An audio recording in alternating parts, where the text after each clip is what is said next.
오늘은 마태복음 9장 1절에서 8절의 말씀을 통해서 예수님의 치유 기적 9번째, 예수님이 중풍병자를 치료하시는 이 기적에 관한 말씀, 특별히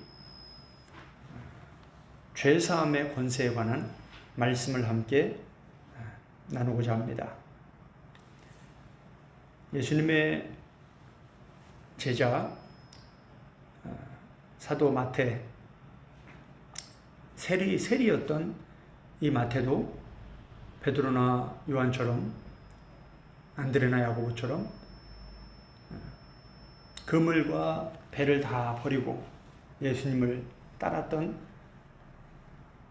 그러한 제자들처럼 마태도 세리였던 그 좋은 직업을 버리고 예수님께서 Follow me, 나를 따라오라 라는 그 한마디에 그걸 그냥 다 버리고 예수님을 따라 나선 자였습니다. 그 마태는 의도적으로 지금 마태복음 8장과 마태복음 9장에서 다섯 가지의 기적들을 우리에게 가르쳐주고 있습니다. 이미 8장에서 우리는 다섯 가지 기적에 대한 말씀들을 함께 다 나누었습니다.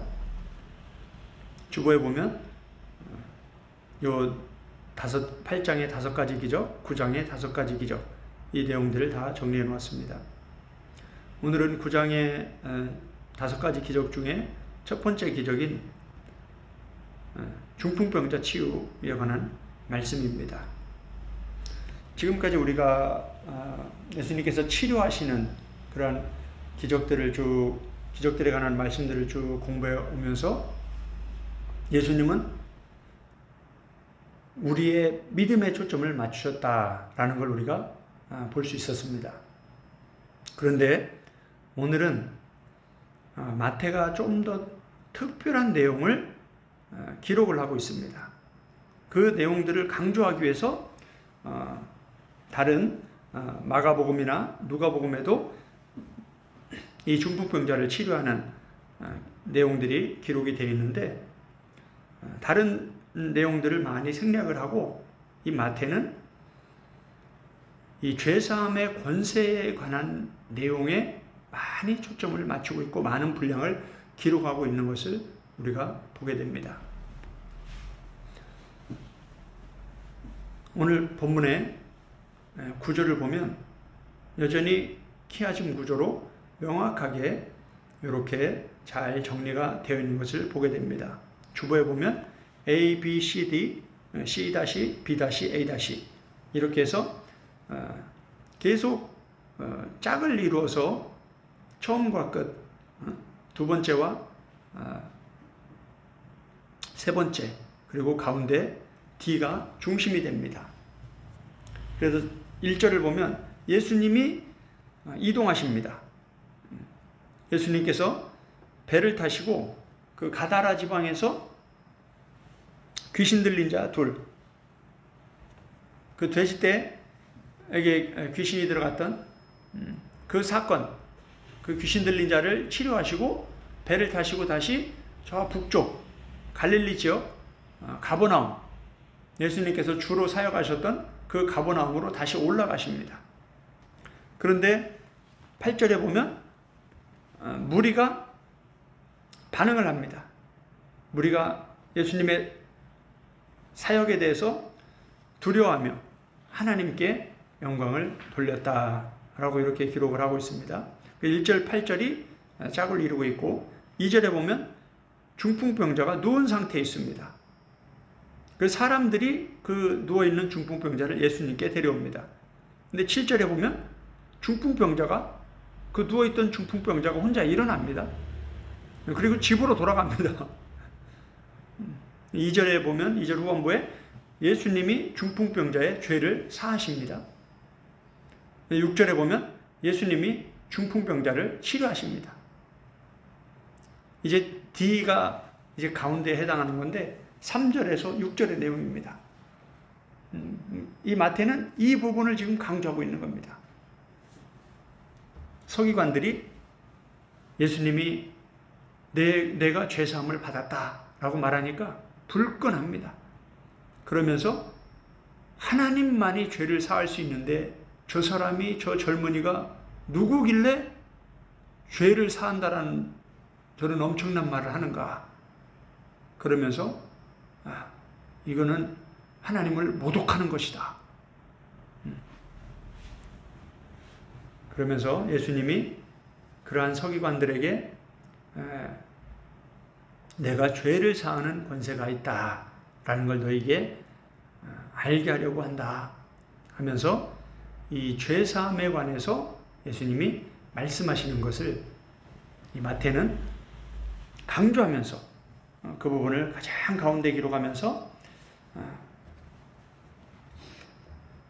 이 단순히 육체의 병을 고치는 거에만 초점을 맞추는 게 아니라 그것을 넘어서 우리의 영혼의 문제, 육체의 질병도 중요하지만 육체의 질병의 치료, 귀신 들린 것을 귀신을 쫓아내고 축사해서 온전하게 하는 것도 중요하지만 더 중요한 것은 삶이 변화되는 겁니다.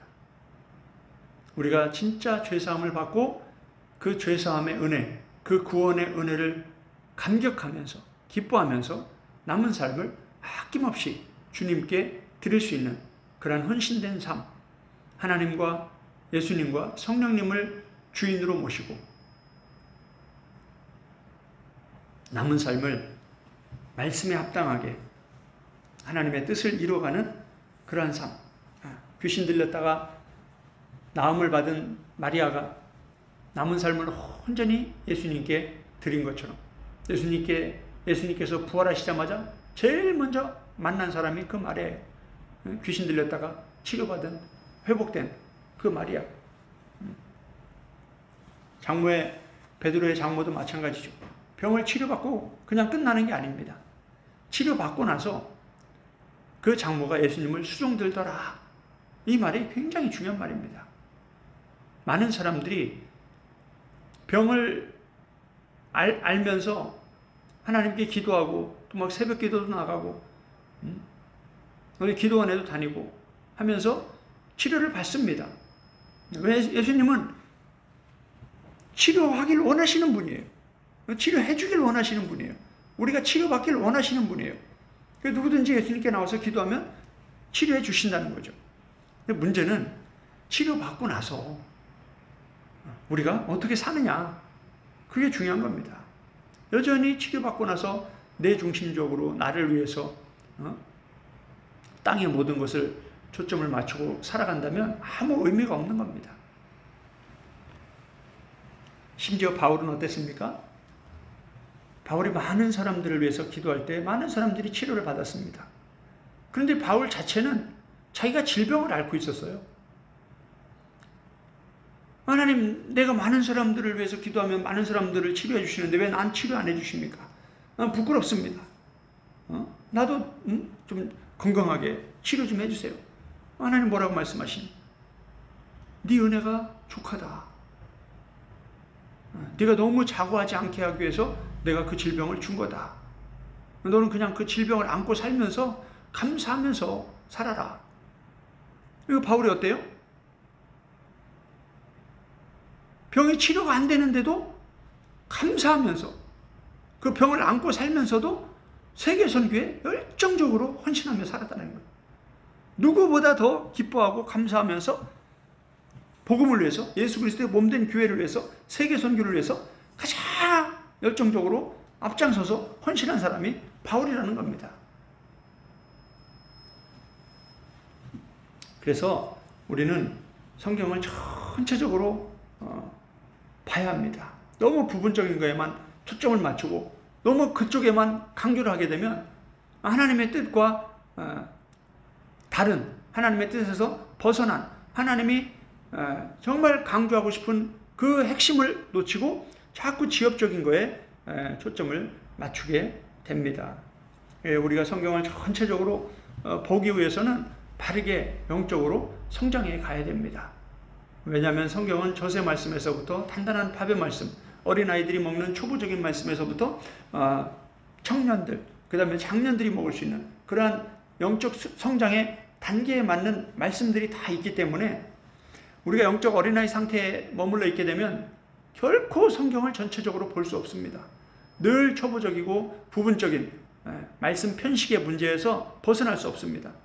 그래서 내가 아는 것이 전부라고 생각하면서 그것만 계속 강조하게 되는 거예요.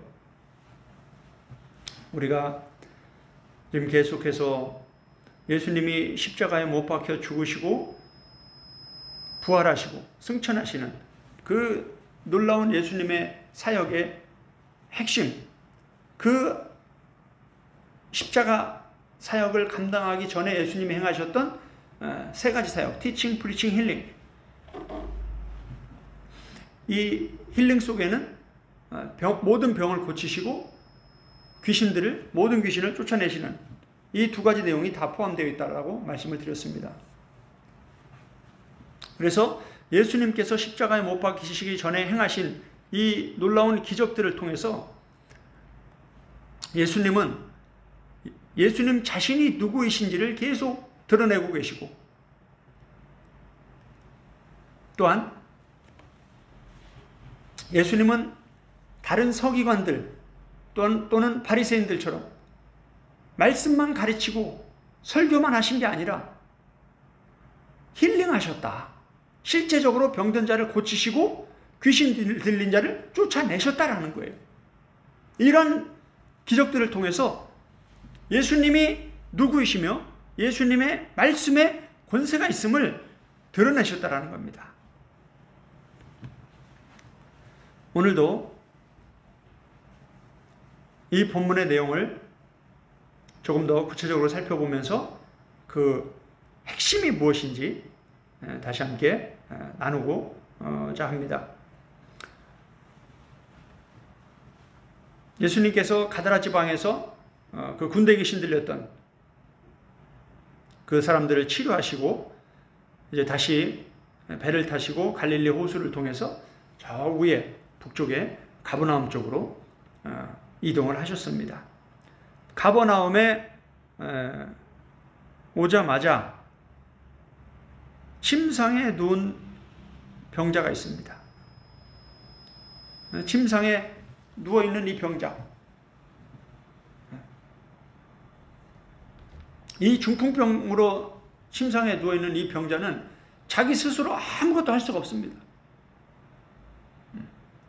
마비가 되어 있는 거예요. 근육이 움직이지 않는 거예요. 머리가 아무리 지시를 해도 몸이 움직이지 않아요. 그러니 사람들이 그 사람을 데리고 예수님께 나오는 거예요. 내가 예수님께 나아가야 치료를 받는데 나아갈 수도 없는 거예요. 이걸 불쌍히 여기고 사람들이 그 중풍병자를 데리고 예수님께 나왔다. 다른 본문에서는 지붕을 뚫고 내렸다. 예수님이 워낙 사람들이 많아가지고 예수님이 가는 곳곳마다 막 사람들이 막 인산이를 이루고 그러니까 이 4명이서 이 환자를 들고 가야 되는데 그 길을 낼 수가 없는 거예요. 사람들이 꽉 둘러싸고 있어서. 그래서 이 사람들이 야 우리가 지붕으로 올라가자. 그 환자를 데리고 지붕으로 올라가서 지붕을 뚫고 줄을 해가지고 그 밑으로 내렸다. 이렇게 다른 본문은 설명을 해주고 있습니다. 그런데 마태는 의도적으로 그런 내용들을 다 지금 생략하고 바로 2절에서부터 죄사함에 대해서 얘기를 합니다. 그렇게 사람들이 꼼짝 못해 누워있는 그 중풍병자를 데리고 예수님께 왔다. 그때 예수님이 그들의 믿음을 보셨다 라고 기록하고 있습니다. 이게 믿음입니다. 믿음은 행동입니다. 예수님이 모든 병을 고치신다라는 소식들이 막 번지기 시작했습니다. 그런데 내가 질병을 앓고 있으면서도 예수님께 나아가지 않는 거예요. 질병을 앓고 있는 사람이 스스로 나아갈 수 없다면 누군가 대신해서 나아가게 도와줘야 되는 거예요. 이것이 믿음이다라는 거예요. 2000년 전이나 지금이나 예수님은 모든 병을 고치십니다. 지금도 우리 주변에서 수많은 사람들이 예수님이 병을 고쳐주셨다는 간증을 하고 있습니다. 그런데 여전히 믿지 않는 사람들이 있다는 거예요. 예수님도 믿지 않는 사람들, 믿음이 없는 사람들, 그러한 지역, 그러한 마을, 그러한 곳에서는 기적을 행하지 않으셨습니다. 그리고 다른 지역으로 떠나버리셨습니다. 제자들에게 예수님께서 제자들을 파송하면서도 똑같은 얘기를 하셨습니다. 너희가 가서 너희를 영접하고 너희에게 믿음으로 반응하는 사람들에게 과 함께 머물라. 그러나 그렇지 않으면 먼지를 털어버리고 거기를 떠나라. 이렇게 말씀하셨습니다.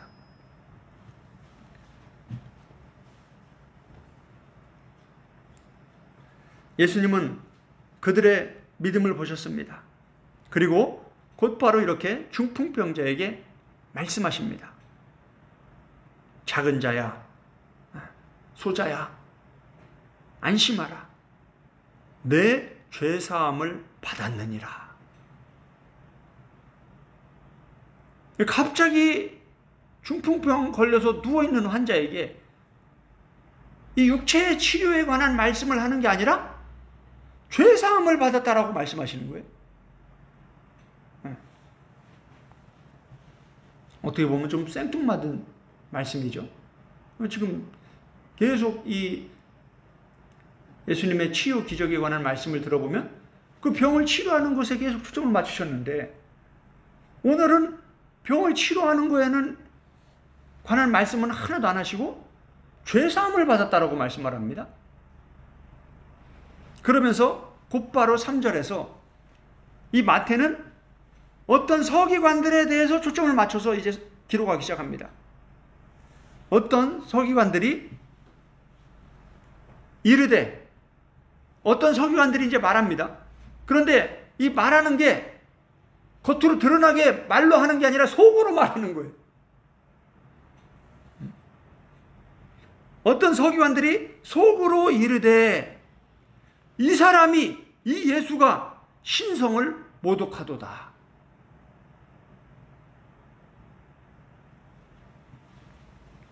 사절입니다.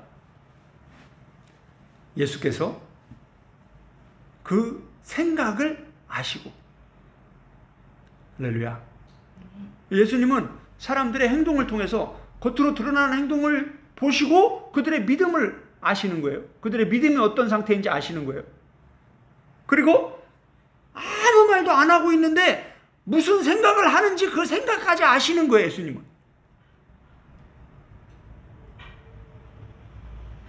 할렐루야.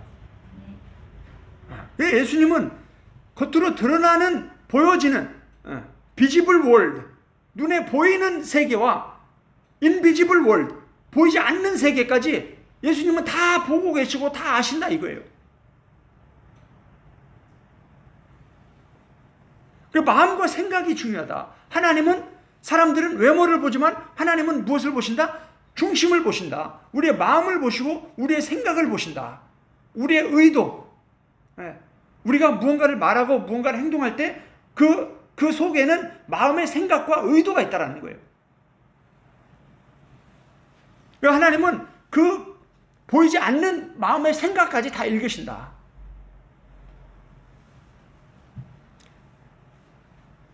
예수님이 이렇게 말씀하십니다. 이 서기관들은 입 밖으로 한마디도 얘기하지 않았습니다.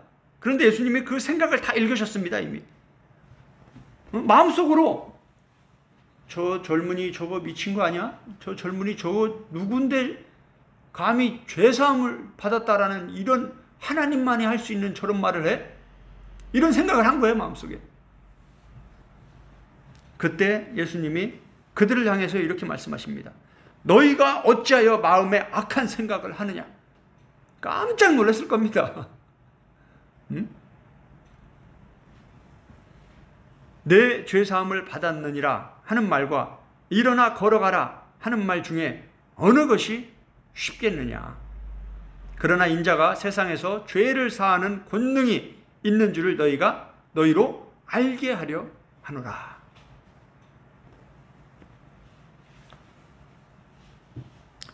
지금 보세요. 이 어떤 서기관들이라고 마태는 기록을 하고 있는데, 이 어떤 서기관들은 지금 일어나는 이러한 일들을 통해서 뭔가를 깨달아야 되는데, 참 안타까운 것은 못 깨닫는다라는 겁니다.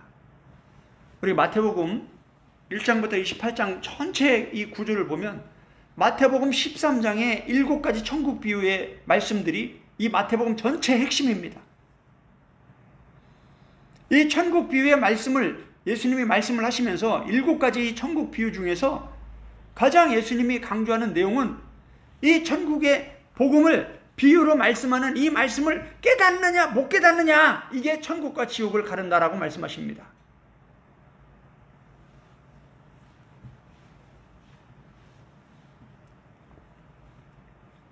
지금도 보세요.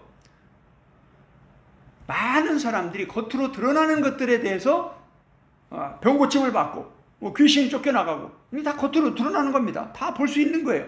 누구나 볼 수 있는 세계입니다. 근데 그런 것들을 통해서 예수님이 누구신지 예수님을 알아가는 거예요. 지금 이 예수님은 이 서기관들에 대해서 내가 지금 너희의 생각까지도 다 읽고 있다라는 걸 지금 이 짧은 시간을 통해서 말씀하고 계시는 거예요. 그러니까 너희가 생각하는 것처럼 그렇게 그냥 평범한 사람이 아니다. 내가 죄사함을 받았다라고 말하는 이 예수님, 나는 너희들이 생각하는 그런 평범한 사람이 아니다. 일반 사람들이 어떻게 다른 사람의 생각을 읽을 수 있습니까? 그런 사람이 있다면 참 무섭겠죠. 가까이 하고 싶지 않을 거예요, 누구도. 그런데 이 짧은 시간에 이러한 예수님과의 이런 교제를 통해서, 예수님의 이런 복음을 통해서, 예수님의 이런 말씀을 통해서 저분이 누구신가에 대해서 진지하게 고민을 해봐야 된다 이 말이에요. 많은 사람들은 보세요. 참 놀라운 것은 이 복음서에서 이 맹인들, 아무것도 보지 못하는 이 맹인들이 예수님을 누구라고 말씀하시냐면 다윗의 자손이요 라고 말한다는 거예요. 이 다윗의 자손이요 라는 것은 마태복음 22장에 가면 너희는 메시아를, 그리스도를 누구라 하느냐? 다윗의 자손이라고 합니다. 예수님이 메시아인데, 메시아가 올 건데 그 메시아가 누구냐? 그런데 그 메시아는 다윗의 자손으로 오실 것이다. 그런데 눈 뜨고 있는 사람들은 예수님을 다윗의 자손이라고 말을 안 하고요. 눈이 감긴 사람들이, 이 비지블 월드를 아무것도 볼 수 없는 그 눈먼 사람들이, 맹인들이 보이지 않는 세계를 보면서 예수님을 다윗의 자손이여 나를 불쌍히 여기소서라고 말한다 이 말이에요. 왜 복음서에서는 이런 걸 기록을 하고 있는가? 정말 중요한 걸 우리에게 가르쳐주고 있다는 거예요. 우리가 눈으로 성경을 읽고 귀로 성경을, 말씀을 듣는다고 해서 우리가 뭔가를 깨달았다고 착각할 수 있다 이 말이에요. 진짜 맹인이 누구냐라는 것을 지금 성경은 계속해서 가르쳐주고 있는 거예요. 눈이 떴다 해서 뜬 게 아니고, 마태복음 15장에도 보면 이사야 말씀을 인용하면서 예수님이 이렇게 말씀하십니다. 너희가 보아도 보지 못하고 들어도 듣지 못하고. 참 충격적인 말씀입니다. 봤는데 못 본다는 거예요. 성경을 다 보고 있어요 사람들이. 근데 못 깨닫는다는 거예요. 이 천국 비유의 말씀을 수없이 듣습니다. 근데 못 깨닫는다는 거예요. 예수님이 말씀하신 그 깊은 의도를 깨닫지 못하고 내 방식대로 이해하고 내 방식대로 믿는 거예요. 내 방식대로 해석을 하는 거예요.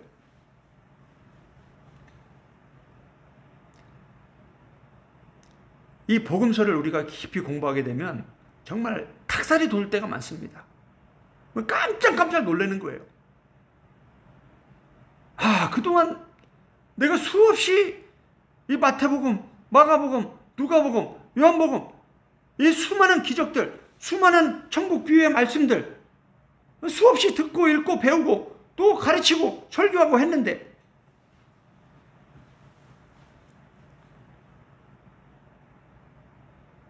망치로 한 대 콱 맞은 것 같은 그럴 때가 있습니다. 내가 정말 지금까지 껍데기만 먹고 있었구나, 수박을. 이렇게 더 깊은 비밀들이 감춰져 있었는데 이런 걸 내가 보지 못하고 깨닫지 못하고 있었구나.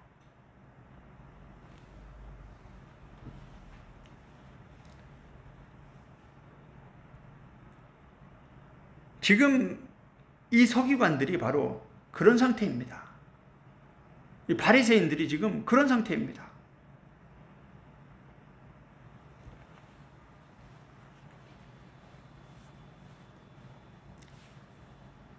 그리고 나서 이제 예수님께서 중풍병자에게 말씀하십니다. 일어나 내 침상을 가지고 집으로 가라 하시니 그가 일어나 집으로 돌아가거늘.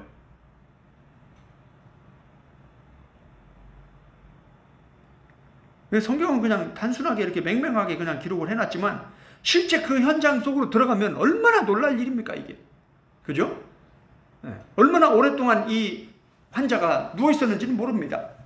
그런데 꼼짝도 못하는 이 사람이 4명이서 그 사람을 들고 이렇게 예수님 앞으로 나왔는데 예수님 앞에 지금 그 중풍병자가 누워있는 거예요. 서기관들도 있고 사람들이 많이 모여있어요. 예수님이 소자야 네 제사함을 받았다. 그러니까 막 이 서기관들이 난리가 난 거예요. 머릿속에서 막 저 인간이 저거 미쳤구나 저거. 돌로 쳐 죽일까 저걸. 저 젊은이가 뭔데 감히 죄사함을 받았다 저런 말을 하는가. 막 그 생각 속에 복잡한 그 생각들 속에 있는데 예수님이 그 생각들을 다 읽어버리고 너희가 어쩌여 악한 생각을 하느냐.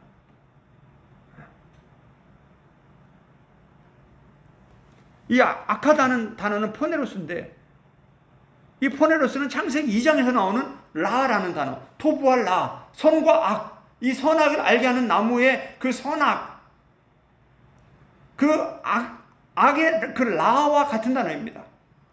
그래서 이 라와 포네로스는 안 좋은 의미가 다 들어있어요. 악이라는 것은 하나님이 보실 때, 예수님이 보실 때 악하다고 규정한 게 악한 거예요. 일반적으로 사람들이 윤리도덕적으로 선하다, 악하다 이러한 사람들의 관점과 다르게 하나님이 보실 때 악하다고 말하면 그게 악한 거예요. 예수님이 보실 때 악하다고 말하면 그게 악한 거예요. 성경에서 죄가 뭐냐? 예수님은 충격적인 말씀하십니다. 예수님을 믿지 않는 게 죄다라고 말씀하시는 거예요. 일반 사람들은 그게 뭐가 죄야?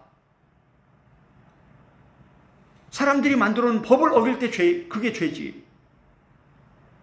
그러니까 죄와 악이 기준이 이 윤리도덕적인 기준으로 보면 안 된다 이 말이에요. 우리는 성경에 기록된 말씀을 기준으로 죄가 뭔지 악한 게 뭔지 이걸 봐야 되는 거예요. 그래서 마지막에 마태복음 25장에 보면 예수님이 천국 비유의 말씀을 말씀하시면서 악하고 게으른 종아 슬피 울며 이를 갈지어다. 네가 바깥 어두운 데 쫓겨나서 슬피 울며 이를 갈지어다. 악하고 게으른 종. 악한 게 뭡니까? 예수님이 보실 때 악하다고 하는 게 뭘 보고 악하다고 하느냐? 그걸 알아야 우리가 깨어서 준비할 수 있는 거예요. 마태복음 24장에서 42절 44절에서 너희는 깨어있으라. 그러므로 너희도 준비하고 있으라. 그러면서 4가지 비유를 쭉 말씀해 주시는데 그 중에 3번째 비유가 이 달란트 비유라는 거예요. 악하고 게으른 종아. 누가 악하냐? 예수님이 누굴 보고 악하다고 하느냐? 무엇을 보고 악하다고 하냐? 그걸 알아야 뭐예요? 악한 자가 아니라 선한 자, 토부의 사람. 이게 무엇인지, 선악이 무엇인지를 알 수 있다 이 말이에요. 창세기 2장부터 지금 하나님은 이 선악에 대해서 계속 가르쳐주고 있는 거예요. 그래서 선한 자가 누구냐, 악한 자가 누구냐, 선한 왕이 누구냐, 악한 왕이 누구냐, 구약에서부터 신약까지 계속해서 이 선악에 대해서 가르쳐주고 있는 겁니다.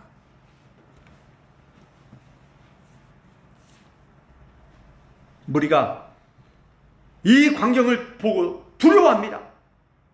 깜짝 놀랍니다. 와, 이런 권능을 사람에게 주신 하나님께 영광을 돌려야겠다 우리가.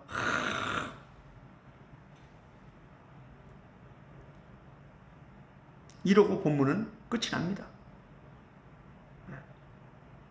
본문의 내용이 이제 이해가 되셨죠? 이 본문을 통해서 그럼 우리는 무엇을 깨달아야 되냐? 결론입니다. 예수님의 육신의 치유와 영혼의 치유. 일어나 내 침상을 가지고 집으로 걸어가라. 이건 육신의 치유입니다. 그러나 내가 죄사함을 받았다. 이것은 영혼의 치유입니다. 우리는 이 땅에 살아가면서 육신이 있고 영혼이 있다는 것을 알아야 됩니다. 육신은 보이는 것이고 영혼은 보이지 않는 것입니다. 유한한 것들이 있고 영원한 것들이 있습니다. 육신은 유한한 것입니다. 아무리 예쁘고 잘나도 아놀드 슈왈츠제네거처럼 아무리 몸이 세계 최고의 보디빌더, 그러나 그런 사람도 나이를 먹어서 늙으니까 몸이 다, 근육이 다 늘어져 버리는 거예요. 그렇게 아름답던 영화 배우들도 나이가 들면 다 할머니가 되고 쭈글쭈글해지는 거예요. 왜? 이 육신은 유한한 것입니다. 아무리 오래 살아도 100년, 120년 밖에 살지 못합니다. 그러나 인간은 육신만 가지고 있는 게 아닙니다. 영원한 것을 우리가 가지고 있는데 그것은 보이지 않습니다. 우리 안에 있는 영혼입니다.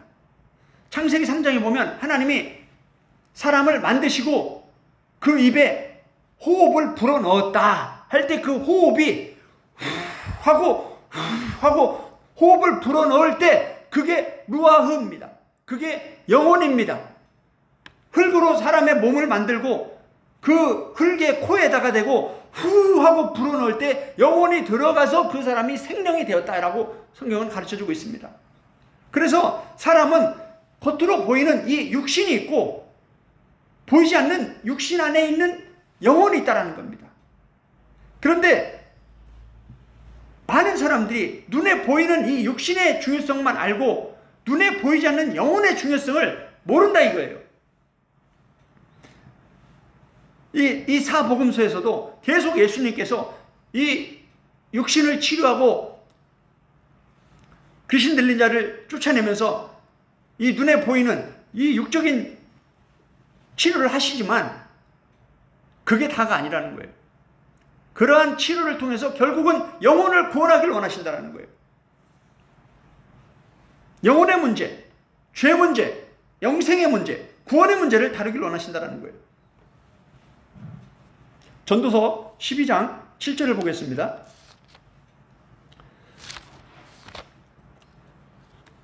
시편, 잠언, 전도서 구약성경 전도서 12장 7절을 보면 전도자는 지혜자, 전도자는 이렇게 말을 하고 있습니다. 흙은 여전히 땅으로 돌아가고 영은 그것을 주신 하나님께 돌아가기 전에 기억하라. 전도자가 이르되 헛되고 헛되노니 모든 것이 헛되도다. 여기서 흙은 여전히 땅으로 돌아가고, 이 원문에 보면 이 흙이 아파르로 되어 있습니다. 하나님께서 인간을 창조하실 때 아파르, 다시 말하면 이 흙에 있는 먼지, 이 흙에 있는 먼지로 우리를 만드셨다라고 가르쳐주고 있습니다. 그래서 지금 전도자도 똑같은 얘기를 하는 거예요.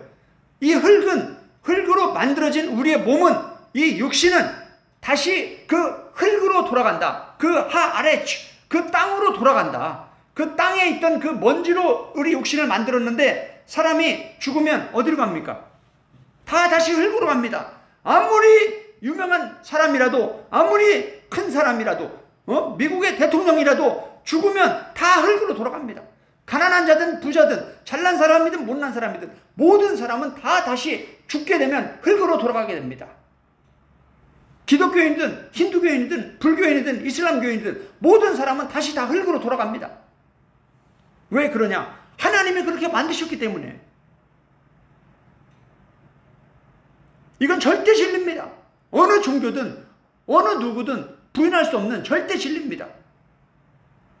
참 놀랍지 않습니까? 저도 청년 때 예수님을 만나고 나서 전도서를 읽으면서 정말 깜짝 놀랐습니다. 와, 어떻게 이런 말씀들이 성경에 기록되어 있나? 너무 놀랍다. 많은 사람들이, 저도 마찬가지였습니다.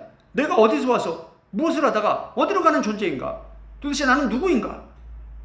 그런 철학적인 고민을 합니다. 그런데 성경은 우리가 수없는 과목들을 공부하고 이 세상에서 뭐 하버드대 서울대를 나와도 이런 성경 구절 하나 가르쳐주는 데가 없습니다. 그러나 교회는 세상의 지혜를 가르치는 곳이 아니라 감춰진 하나님의 지혜, 예수 그리스도에 대해서 가르쳐주고 있습니다. 교회는 성경책 한 권을 가르치는데 평생 가르쳐도 이게 다 못 가르치는 거예요. 내용이 너무 엄청나기 때문에. 그런데 이 안에 이렇게 놀라운 말씀들이 기록되어 있습니다. 흙은 땅으로 돌아가게 되어 있다. 그러나 영은 그것을 주신 하나님께 돌아간다. 할렐루야. 모든 영혼은 하나님께 돌아가게 되어 있습니다. 흙은 죽으면 끝입니다. 몸은, 우리 육신은, 보세요. 우리가 입과 코를 막고, 우리가 지금 호흡을 하고 있잖아요. 입과 코를 막고 한 3분만 있어 보세요. 살 사람이 있을까요? 없을까요? 없습니다. 호흡이 멈추면 영혼이 떠나는 거예요. 호흡이 끊어지면 영혼이 떠나는 거예요. 그러면 어떻게 됩니까? 이렇게 생생하고 예쁜 이 육신이 하루 이틀만 지나면 썩은 내가 납니다. 그런데 영혼이 떠나는 게 보여요, 안 보여요? 안 보여요. 호흡하는지 호흡이 멈췄는지 안 보입니다. 그래서 우리가 보이는 세계가 전부가 아니라는 걸 우리가 알아야 됩니다. 영혼이 안 보인다고 해서, 공기가 안 보인다고 해서 영혼이 없고 하나님이 없고 이게 아니라는 거예요. 안 보인다고 해서 없는 게 아니라는 겁니다. 안 보이지만 존재하는 것들이 있다라는 거예요. 공기가 얼마나 중요합니까? 그런데 안 보여요. 그렇다고 해서 공기가 없다라고 말하는 사람은 없는 겁니다. 마찬가지예요. 우리가 볼 때 사람의 육체밖에 안 보입니다. 그 안에 있는 영혼을, 그 사람이 무슨 생각을 하는지, 마음에 무슨 마음을 품고 있는지 모릅니다. 그렇다고 해서 영혼이 없는 게 아니라 이 말이에요. 예수님이 안 보이고 하나님이 안 보인다, 성령님이 안 보인다 해서 없는 게 아니다 이 말이에요.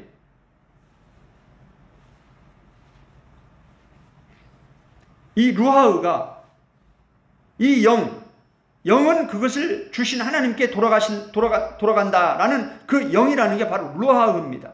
이 루하흐가 헬라어에서는 푸뉴마, 스피릿, 영, 이 구약에서는 루하흐. 이것이 바로 바람, 숨, 생기, 호흡, 정신, 영혼 이런 뜻입니다. 참 놀랍죠? 어떻게 이 영혼이라는 게 호흡하고 연결이 되어 있나? 히브리어 단어들은, 히브리어 의미들은 참 놀랐습니다. 이 의미들이 다 연결이 돼서 정말 중요한 것들을, 중요한 진리들을 우리에게 가르쳐주고 있다는 거예요. 이 영은 반드시 하나님 앞에 간다. 이게 천국 간다는 얘기가 아니라 히브리서에서 이렇게 가르쳐주고 있습니다. 한 번 죽는 것은 정해져 있다. 육체는 반드시 죽게 돼 있다. 그러나 그 이후에는 심판이 있다. 이 육신이 죽어서 육신은 흙으로 가면 끝입니다. 그러나 영혼이 하나님 앞에 가서 뭐 한다는 거예요? 심판을 받게 된다는 겁니다. 그래서 선이 무엇이냐, 악이 무엇이냐, 그 심판하시는 심판자, 판사 되신 하나님, 판사 되시는 예수님이 하나님의 기준과 예수님의 기준, 성경의 기준을 가지고 선악을 구분하신다 이 말이에요. 양과 염소를 나누듯이 오른편과 왼편에 사람들을 싹 나누는데 예수님의 기준이 있다 이 말이에요. 그런데 이걸 모르니까 우리 식으로, 우리 방식대로 그냥 선하게 살면 돼, 착하게 살면 돼, 이런 게 아니라 이 말이에요. 왜 예수님이 계속해서 천국 비유의 말씀을 가르치냐? 심판대에서 그대로 심판하실 거라는 걸 미리 알려주시는 거예요. 그래서 너희가 이 말씀을 깨닫고 그 말씀대로 준비하라 이 말이에요. 그런데 이런 중요한 복음을, 이런 비밀의 말씀들을 이해하지 못하고, 왜냐하면 단순히 예수님을 믿기만 하면 다 천국 간다 이런 얘기만 하고 있으니까 얼마나 답답합니까? 얼마나 안타까운 얘기예요. 예수님을 믿는 것이 무엇인지, 그 믿음에 대해서도 성경 전체를 공부하지 않고 부분적인 것만 공부하고, 그런 단순한, 그런 잘못된 부분적인 그 믿음만 강조하니까 이 신앙이, 우리 기독교가 이상한 데로 가는 거예요.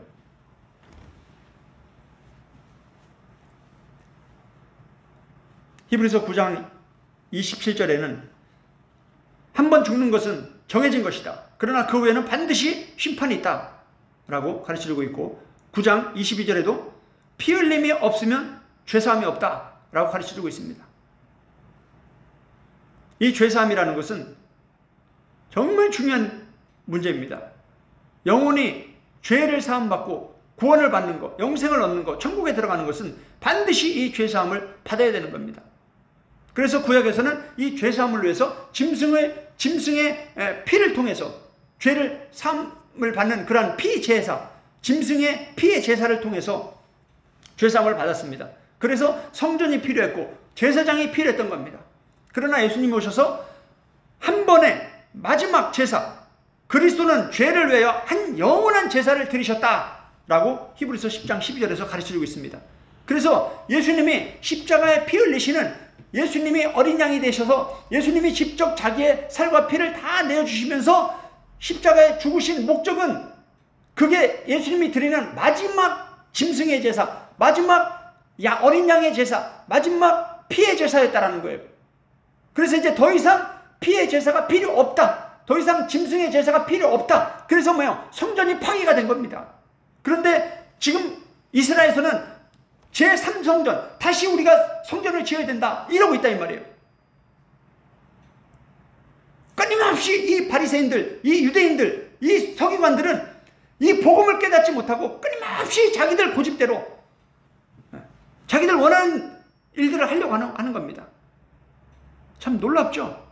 구약 성경을 줄줄줄 외운다는 사람들이 구약의 핵심이신 예수 그리스도를 깨닫지 못하고 지금도 그 성전을 짓기 위해서 모든 초점을 맞추고 있습니다. 지금 2023년, 지금 현재 이스라엘에서 이루어지고 있는 일이에요. 그게 참 놀라운 일이죠. 그러면서 2000년 전에 바울이 예수 믿는 사람들을 그렇게 핍박하며 죽인 것처럼 지금도 이스라엘에서 예수 믿는 사람들을, 메시아닉 주들을 유대인들이 폭탄 테러를 하면서 죽이고 있다 이 말이에요. 그게 하나님을 잘 섬기는 것이라고 지금 생각을 하고 있다는 거예요. 참 무서운 일입니다. 참 충격적인 일인데 이런 일들이 너무도 자연스럽게 진행이 되고 있다는 거예요. 히브리서 5장에 정말 중요한 말씀이 기록되어 있습니다. 이 말씀을 함께 보고 오늘 말씀을 마치려고 합니다. 히브리서 5장을 보겠습니다. 히브리서 5장 7절에서 10절 말씀입니다. 히브리서 5장 7절, 그는 육체에 계실 때에, 지금 우리가 유한한 것들, 육체에 대해서 또 영원한 것들, 영혼의 문제에 관해서, 죄사함에 관해서 살펴보고 있습니다.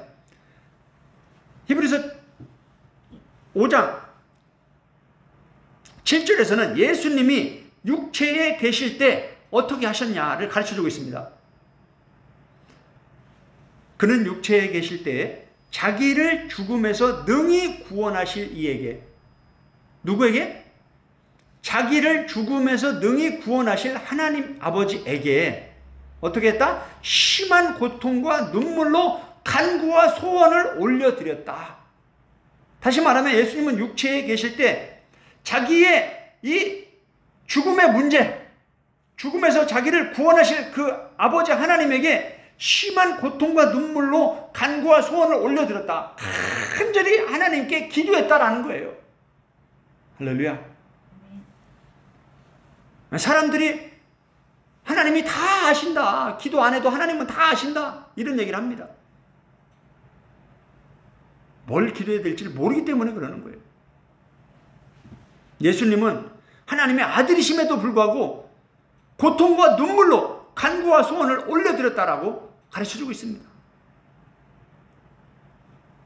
그리고 이 기도가 그냥 단순히 기도만 하면 끝나는 게 아닙니다. 그 기도가 어떻게 하나님께 응답이 되었냐, 어떻게 하나님이 그 기도를 들으셨냐, 그것은 그의 경건하심으로 말미암아라고 기록하고 있습니다. 예수님의 경건하심으로 말미암아 들으심을 얻었다. 할렐루야. 기도의 응답의 핵심은 우리의 경건한 삶입니다. 말씀 순종의 삶입니다. 말씀을 소유하고 지키는 것이 예수님을 사랑하는 것이고 그것이 경건한 것입니다. 그것이 기도 응답의 비결입니다. 많은 사람들이 이런 것들을 모르고 이방 종교처럼 그냥 무조건 막 기도만 하고 열정적으로 헌금만 하고 이러면 기도 응답이 되는 줄 아는데 중요한 걸 놓치고 있는 거예요. 이런 본문이 얼마나 중요한 본문입니까? 정말 중요한 내용을 우리에게 가르쳐주고 있는데 참 안타깝게도 히브리서에 놀라운 말씀들이 많이 기록되어 있는데 거의 단단한 말씀들이 많이 기록되어 있습니다. 이신칭이 복음만 강조하는 사람들은 감당하기 어려운 말씀들이 히브리서에 많이 기록되어 있습니다. 그러다 보니까 히브리서, 야고보서, 요한일서 이런 책들은 거의 정말 부분적인 말씀 말고는 거의 안 가르칩니다. 그러나 정말 중요한 말씀들은 이런 데 감춰져 있다. 이런 데 많이 기록되어 있다. 8절 보겠습니다. 그가 아들이시면서도 보세요. 하나님의 외아들, 독생자, 예수 그리스도. 그런데 그 예수님은 하나님의 독생하신 유일한 아들이신데도 그가 무엇을 했다? 고난을 받았다. 그리스도인들이 와, 우리가 하나님을 믿고 예수님을 믿는데 모든 게 잘 되고 잘 풀려야 되는데 왜 이렇게 고난이 오고 질병이 오고 아픔이 오고 이렇게 많은 문제가 오는가? 그러면서 하나님을 원망하고 내 기준과 관점으로 하나님을 내가 원하는 하나님, 그게 바로 금송아지입니다. 시내산 밑에서, 시내산 위에서 모세는 참 하나님을 만나지만 시내산 밑에서는 우리를 하나님은 가나안으로 이끌어가기를 원하시는데 우리는 애굽으로 가고 싶다 이 말이에요. 그러니까 뭐예요? 애굽으로 이끌어갈 신을 우리가 만드는 거예요. 금을 걷어가지고 금송아지를 만들어서 이게 우리 신이다, 이게 우리 엘로힘이다. 우리는 끝없이 이 두 가지 싸움에서 갈등하는 겁니다. 진짜 하나님을 믿을 것이냐, 아니면 내가 원하는 내 꿈을 이룰, 내 야망을 이룰 내 신을 만들 거냐, 누굴 믿는 거냐, 참 예수를 믿을 것이냐, 다른 예수를 믿을 것이냐, 이 싸움입니다. 예수님은 아들이시면서도 고난을 받으셨다. 그런데 그 고난을 통해서 순종을 배웠다. 할렐루야. 고난이 올 때 그 고난은 우리를 테스트하는 것이다. 광야는 우리를 테스트하는 것이다. 교회는 우리를 테스트하는 것이다. 우리의 믿음이 정말 순결한 믿음인지 온전한 믿음인지 그걸 테스트하는 것이다. 그가 아들이시면서도 받으신 고난으로 순종을 배워서 온전하게 되셨다. 할렐루야. 이 온전하게 되는 게 참 중요합니다. 야고보서 2장에서도 행함이 없는 믿음은 죽은 믿음이라고 말하면서 행함이 믿음으로 믿음이 행함으로 온전하게 되었다. 에베소 4장에서도 사역자를 세우는 목적이 무엇이냐? 성도를 온전하게 하며. 할렐루야.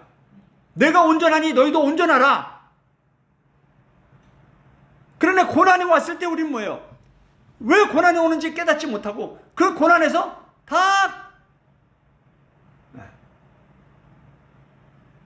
순종을 배워야 되는데 계속 불순종하면서 내 뜻대로 내 마음대로 살고 싶은 거예요. 우리는 그게 악하다, 그게 죄다.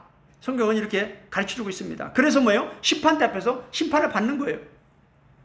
그래서 많은 사람들이 주님 우리가 열심히 신앙생활하고 교회도 열심히 다니고 했는데 왜 우리가 지옥입니까? 예수님의 기준이 다르다. 양과 염소를 비유를 보세요. 마태복음 7장의 산상수훈의 결론을 보세요. 많은 사람들이 많은 일을 했다고 하지만 예수님은 내가 너희를 전혀 모른다라고 말씀하시는 이유가 바로 이런 겁니다.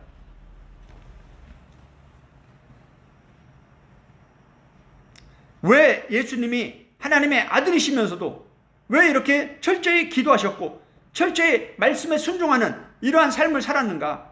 그 십자가의 고난을 왜 그렇게 다 견디셨는가? 한번 생각해 보세요. 채찍에 맞을 때 한 대, 두 대 맞는 거 참을 수 있습니다. 세 대, 네 대 막 살갗이 뜯겨 나가는 거 참을 수 있겠어요? 살갗이 뜯겨 나갔습니다. 근데 또 거기다 또 때리면 얼마나 아프겠어요?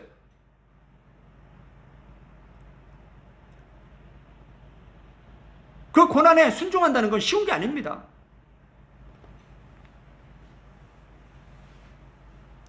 십자가에 못 박히는 거 얼마나 아프겠어요? 예수님의 권세가 없어서 그렇게 빨개 벗겨져가지고 침으로 맞고 침뱉음을 당하고 주먹으로 맞고 쳐맞고 하나님이 이 우주 만물을 창조하신 그 하나님이 이 땅에 오셔서 자기가 만든 인간들한테 그런 수모를 당하는데 이걸 참을 수 있겠냐고요. 왜 예수님은 왜 그걸 다 참으셨냐? 그 피 흘림이 없이는 그 십자가의 그 마지막 제사가 없이는 우리를 구원할 수가 없기 때문에 우리의 죄를 사해 줄 수 없기 때문에 하나님의 뜻이 우리를 구원하는 건데 예수님의 사명이 그것인데 그것을 말씀을 통해서 기도를 통해서 알았기 때문에 마음을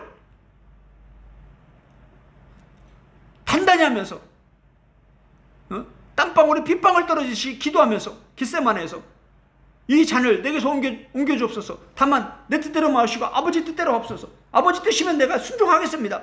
결단을 한 겁니다. 기도를 통해서 말씀을 통해서 하나님의 뜻을 깨닫고 그리고 말씀과 기도가 너무나 중요한 거예요. 바울은 말씀과 기도로 우리가 거룩해진다라고 가르쳐주고 있습니다. 경건한 삶은 말씀과 기도를 통해서 교육과 훈련을 받는 거예요. 그냥 교회만 왔다 갔다 하는 게 아닙니다. 그냥 설교 듣고 은혜 받았습니다. 할렐루야. 이게 아니라는 거예요. 배워야 되는 거예요. 순종을 배워야 됩니다. 하나님의 뜻을 행하는 것을 훈련하고 배워야 되는 거예요. 예수님이 이렇게 하신 이유는 9절에 온전하게 되셨은즉 자기에게 순종하는 모든 자에게 영원한 구원의 근원이 되시고 할렐루야. 너무 중요한 말씀입니다. 예수님을 단순히 그냥 믿기만 하는 자에게 영원한 구원의 근원이 되셨다라는 게 아니라 예수님에게 순종하는 모든 자에게 영원한 구원의 근원이 되셨다라고 성경은 가르쳐주고 있습니다. 이러니까 히브리서가 어려운 거예요. 믿음이라고 안 하고 순종이라고 얘기한다 이 말이에요. 믿기만 하면 되는데 순종까지 해야 되네? 히브리 기자는 이 순종을 우리의 구원과 바로 직결시켜서 가르쳐주고 있다는 거죠. 그리고 나서 11절부터 14절까지 이 젖의 말씀과 밥의 말씀, 어린아이와 장성한 자에 대해서 가르쳐주고 있습니다.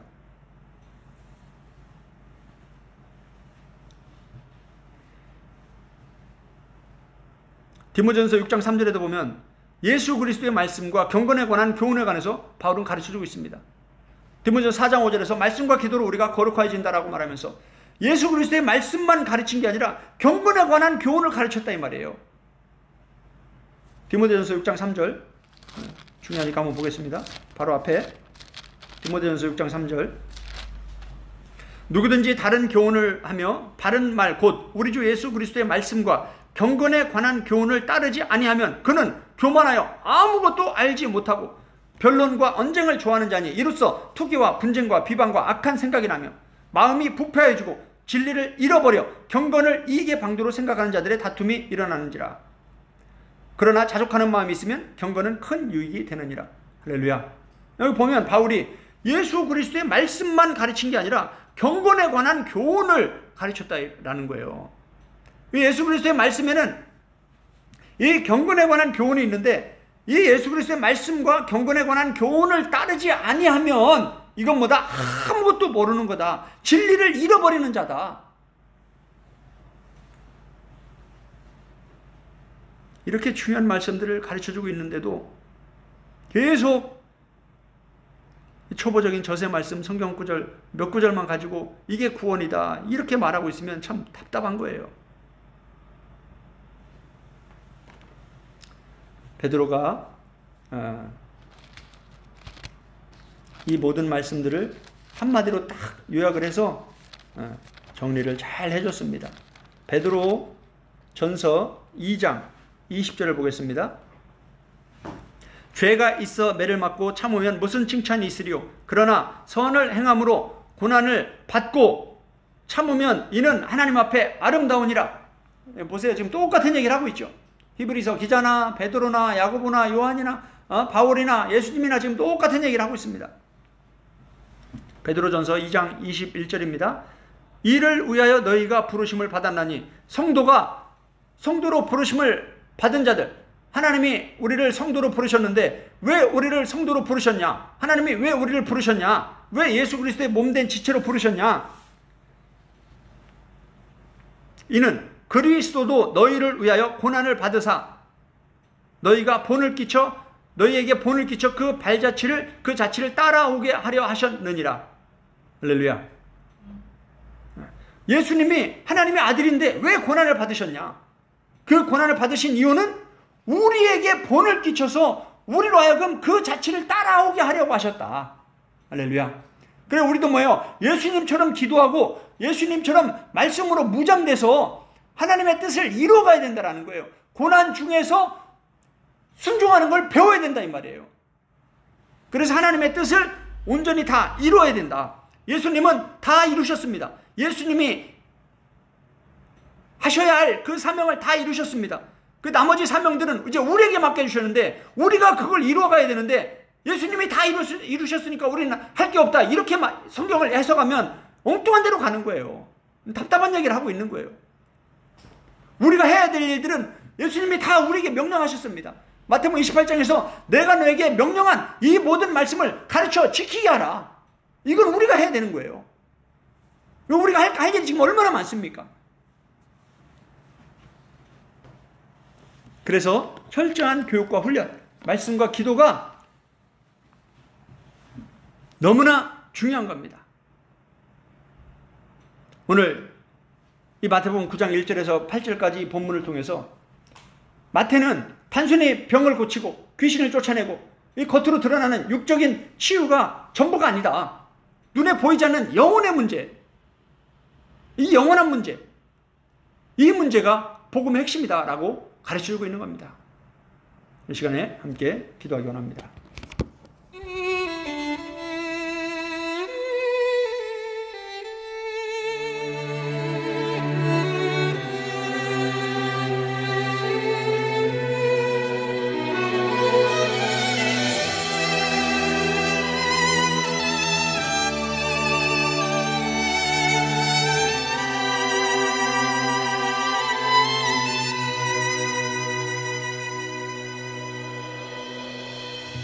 성령 하나님 나를 만지소서. 상하고 깨어져 지친 나를 새롭게 하소서. 성령의 바람 시들은 내 영 살리소서.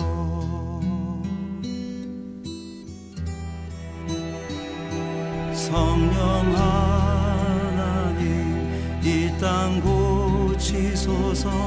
죄악의 어둠 속 헤매는 우리 태워주소서. 성령의 불로 세상 헛된 맘 태우소서.